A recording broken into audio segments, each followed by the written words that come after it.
కుమారుడికి తండ్రి ఇచ్చిన కృప.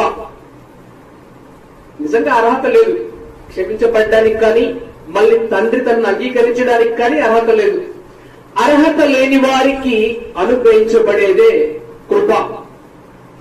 సహజంగా కృపను గురించి ఒక భక్తుడు ఏమని చెప్పారంటే,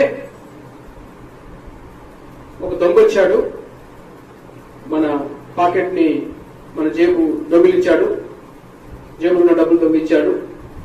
సరే మనం పట్టుకున్న వాడిని, పట్టుకున్నప్పుడు సారీ సారీ సారీ దొరికాను సార్ అని చెప్పాడు. చెప్పిన వెంటనే ఓకే నేను నిన్ను క్షమించేస్తున్నాను, ఇంకా నువ్వు తప్పు చేయొద్దు అని ఆ వ్యక్తిని మనం వదిలేసామనుకో, దాన్ని బట్టి చూస్తే మనము దయగలవారము.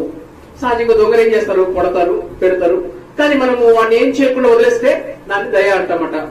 అదే కృప అని ఎప్పుడు అంటామంటే, వాడు మన జేబులో డబ్బులు తీసుకున్నాడు, వాడు దొరికాడు, దొరికిన తర్వాత వాడిని పిలిచి, ఒరే నాయన ఏదైనా నీకు 15 రూపాయలు తీసుకో, నీకు ఆకలిగా ఉందేమో, నువ్వు వెళ్ళి ఏదైనా ఇల్లు ఏదో తిను అని వాడికి డబ్బులు ఇచ్చి క్షమించి వదిలేసామనుకో, అది కృప.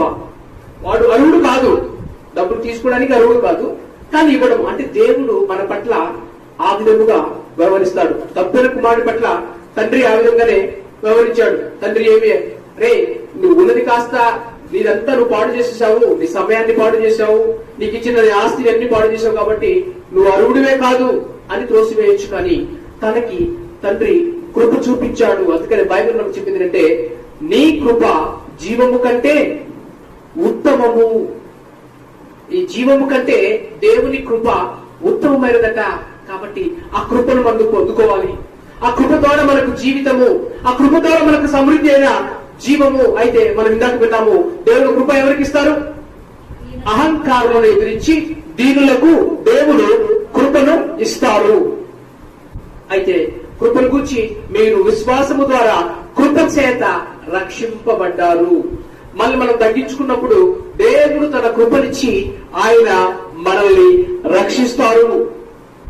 అయితే దేవుని మాటకి ఎవరైతే విధేయత చూపిస్తారో వారికి దేవుడు తన ఆత్మ అనుగ్రహిస్తాడు.